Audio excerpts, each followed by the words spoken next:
Friends, we are living in digital era.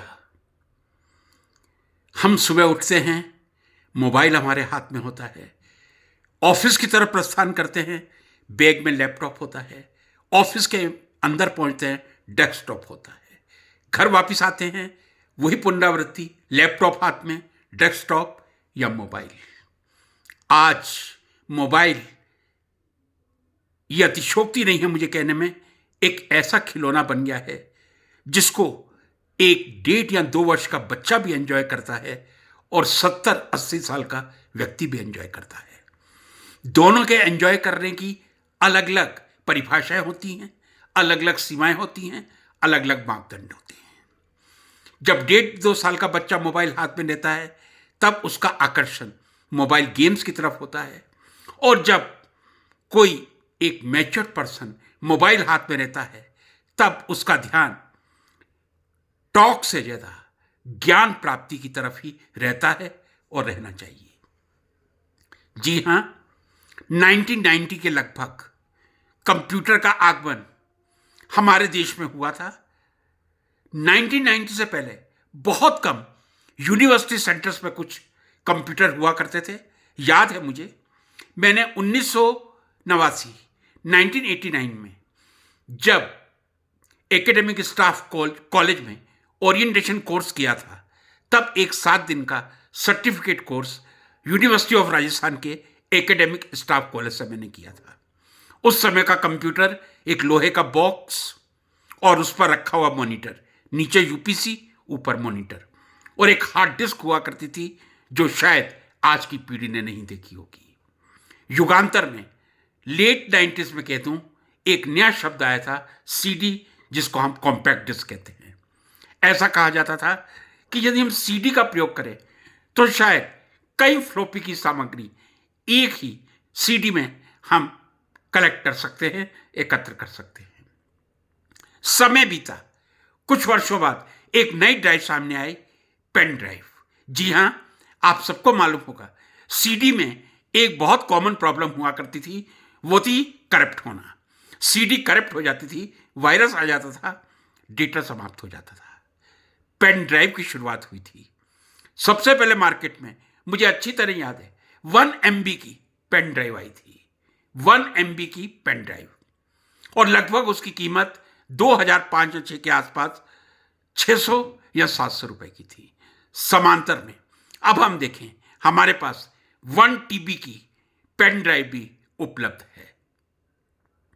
Computer memory की बात करें, शुरू में कंप्यूटर मेमोरी सीमित थी, शायद मेगाबाइट्स या किलोबाइट्स तक होगी.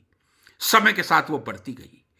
आज की मेरी इस वीडियो में जो मैं प्रस्तुत करना चाह रहा हूं, वो कंप्यूटर मेमोरी के बारे में प्रस्तुत करना चाह रहा हूं. हम सबके हाथ में जब मोबाइल होते हैं, हम किसी भी दुकान पर जाते हैं, सबसे पहले हम ये देखते हैं उसकी रैम क्या है, रोम क्या है, मेमोरी कितनी है. 128 MB है, 128 MB है, 256 MB है, या 1 टेराबाइट है. जी हां, 1 TB के मोबाइल आज मार्केट में उपलब्ध हैं. हम सब इन चीजों को रोज देखते हैं, और मैं ये नहीं कहूंगा कि इन सब चीजों को जानने के लिए किसी विज्ञान की महारत की आवश्यकता होती है. जी नहीं, यदि आप किसी चीज का उपयोग कर रहे हैं तो उसके हर पहलू से अवगत होना हमारा कर्तव्य होता है. और युवा पीढ़ी, विद्यार्थी पीढ़ी में तो मैं समझता हूं यह जिज्ञासा होना स्वाभाविक है. यदि हम मेमोरी की बात करें या डिजिटल इंफॉर्मेशन की बात करें, which is the basic unit of digital information, I think the correct reply is the byte is a unit of digital information that most commonly consists of 8 bytes. जी हां, 8 bits से मिलके एक bite का निर्माण होता है. 2 वर्ड्स होते हैं, बिट और बाइट. 8 बिट्स, BITS, 8 बिट्स से मिलके एक बाइट का निर्माण होता है. ये कह दें एक यूनिट ऑफ डिजिटल इंफॉर्मेशन है.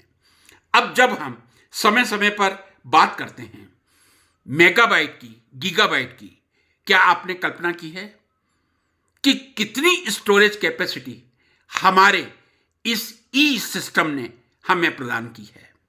यदि मैं एक गीगाबाइट का उदाहरण लेकर समझाऊं, बहुत सिंपल भाषा में समझाऊं, यदि आप एक गीगाबाइट को हार्ड कॉपी में, हार्ड पेपर पर स्टोर करना चाहें, एक गीगाबाइट को स्टोर करने के लिए आपको लगभग 6 लाख पेजेस की आवश्यकता होगी। जी हां, एक गीगाबाइट को यदि आप हार्ड कॉपी में स्टोर करें, आपको लगभग 6 से 7 लाख पेजेस A4 की आवश्यकता होगी। लेकिन यही हम यदि ई सिस्टम में स्टोर करते हैं, हम पेपर की सेविंग करते हैं। पेपर की सेविंग करने का मतलब हम वृक्षों की सेविंग करते हैं। जैसा मैंने आपसे कहा, अपार क्षमता है केवल मात्र 1 गीगाबाइट में। 1 गीगाबाइट में 6 से 7 लाख पृष्ठों का समावेश करते हैं।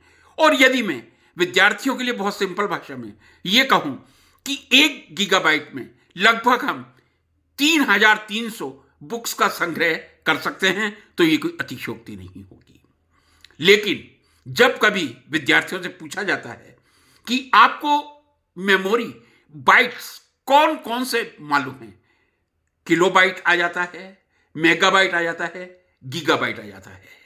लेकिन यदि एक सामान्य विद्यार्थी से, मैं कंप्यूटर के विद्यार्थी की बात नहीं कर रहा, एक सामान्य विद्यार्थी से, चाहे वो आर्ट्स का हो, कॉमर्स का हो, उससे पूछा जाए कि आप बता सकते हैं 1 मेगाबाइट कितने किलोबाइट से मिलकर बनता है, या 1 किलोबाइट्स कितने बाइट से मिलकर बनता है, तो शायद इसका उत्तर नहीं मिल पाता है। आज मैं यही कुछ यूनिट लेके आपके सामने प्रस्तुत हुआ हूं। मैंने बहुत ही प्रैक्टिकल एग्जांपल गीगाबाइट का आपके सामने दिया है। अब मैं वो यूनिट आपके सामने प्रस्तुत कर रहा हूं जो अभी तक कंप्यूटर की मेमोरी के लिए उपलब्ध है। जी हां, सबसे पहले किलोबाइट से शुरुआत होती है। 1000 बाइट से 1 किलोबाइट का निर्माण होता है। 1000 किलोबाइट से 1 मेगाबाइट MB बनता है। 1000 मेगाबाइट से 1 GB गीगाबाइट बनता है। 1000 गीगाबाइट से 1 TB या टेराबाइट बनता है। 1000 TB या टेराबाइट से 1 पेटाबाइट बनता है। 1000 पेटाबाइट से 1 एक्साबाइट बनता है। 1000 एक्साबाइट से 1 जीटाबाइट बनता है। 1000 जीटाबाइट से 1 योटाबाइट बनता है। 1000 योटाबाइट से 1 रोनाबाइट बनता है। और 1000 रोनाबाइट से 1 कैटाबाइट बनता है। ये यूनिट्स अभी तक उपलब्ध हैं, जिनको आप बहुत आसानी से गूगल में जाके सर्च करके ज्ञान प्राप्त कर सकते हैं। ये एक क्रांति है जिसने हमें ज्ञान को पन्नों तक सीमित ना करके एक इलेक्ट्रॉनिक डिवाइस में संग्रहित करने का एक बहुत अच्छा उपकरण प्रदान किया है। मैं समझता हूं अधिक से अधिक हम गूगल का, इंटरनेट का उपयोग ज्ञान प्राप्ति में करें, और विद्यार्थियों के लिए यह एक ऐसा शस्त्र है जो वो किसी भी शिक्षक को चुनौती देकर खड़ा कर सकते हैं। जी हां, मुझे ये कहने में कोई शर्म नहीं, कोई अतिशयोक्ति नहीं। आज के जमाने में गूगल से ज्ञान प्राप्त करके आप एक शिक्षक की परीक्षा ले सकते हैं, और शिक्षक का भी यह कर्तव्य है कि वह पुस्तकों से बाहर आकर गूगल से ज्ञान प्राप्त करके, गूगल से सही ज्ञान प्राप्त करके, संतुलित ज्ञान प्राप्त करके, उसका एनालिसिस करके, केवल इंफॉर्मेशन नहीं, सही नॉलेज प्राप्त करके वो विद्यार्थियों तक नॉलेज को शेयर करे। तो ये एक यूनिट की बात कही थी जो कंप्यूटर, मोबाइल और लैपटॉप में काम आते हैं। नमस्कार।